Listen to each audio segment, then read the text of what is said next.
क्या आपने कभी सोचा है कि हिंदू धर्म में किसी भी शुभ काम की शुरुआत अक्सर ओम से ही क्यों की जाती है? क्या यह सिर्फ एक अक्षर है या इसके पीछे छिपा है पूरे ब्रह्मांड का कोई गहरा रहस्य?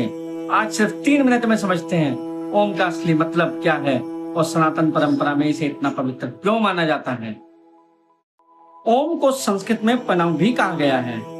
मांडुक्य उपनिषद में कहा गया है, ओम इत्येतत् अक्षरमिदं सर्वम। अक्षर अविनाश जो नष्ट न हो। ओम वह इंटरनल सनातन ध्वनि है जो कभी खत्म नहीं होती। भूत जो बीत गया, वर्तमान जो चल रहा है और भविष्य जो आने वाला है, सब ओम ही है। समय से परे, त्रिकाल, भूत, वर्तमान, भविष्य की सीमा से भी बाहर वह भी ओम ही है। अर्थात यह ओम अक्षर ही सब कुछ है। सनातन दर्शन में ओम को केवल भगवान का नाम नहीं माना गया है, बल्कि इसे परम सत्य ब्रह्म का प्रतीक माना गया है।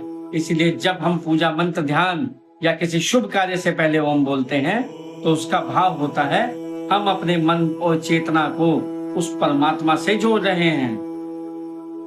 ओम 3 ध्वनियों से मिलकर बना है, अ, उ और म। अ का अर्थ है जागृत अवस्था, उ का अर्थ है स्वप्न अवस्था और म गहरी निद्रा का प्रतीक माना गया है। और इन तीनों के बाद आती है एक शांत अवस्था। इसीलिए ओम का उच्चारण केवल आवाज नहीं है, यह हमें बाहरी दुनिया से भीतर की शांति की ओर ले जाने का एक आध्यात्मिक माध्यम माना गया है। यही कारण है कि ध्यान और साधना में ओम का उच्चारण किया जाता है। अब हम बात करते हैं विज्ञान की। जब हम ओम का उच्चारण करते हैं तो श्वास नियंत्रित होती है, आवाज लंबे समय तक कंपन के साथ निकलती है। इससे व्यक्ति का ध्यान अपने श्वास और ध्वनि पर केंद्रित होता है। लेकिन एक बात स्पष्ट है, ओम के आध्यात्मिक महत्व को वैज्ञानिक प्रमाणों के बराबर नहीं रखना चाहिए। विज्ञान अभी ध्यान, मंत्र जप और ध्वनि के शरीर और मन पर पड़ने वाले प्रभावों का अध्ययन कर रहा है।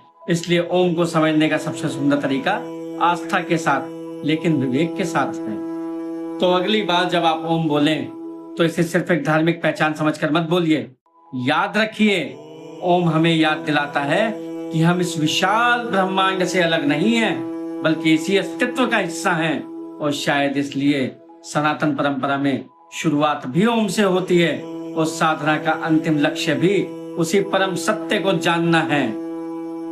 ओम सिर्फ एक शब्द नहीं है, यह उस मौन की आवाज है जहां शब्द समाप्त होता है और आत्मा बोलना शुरू करती है।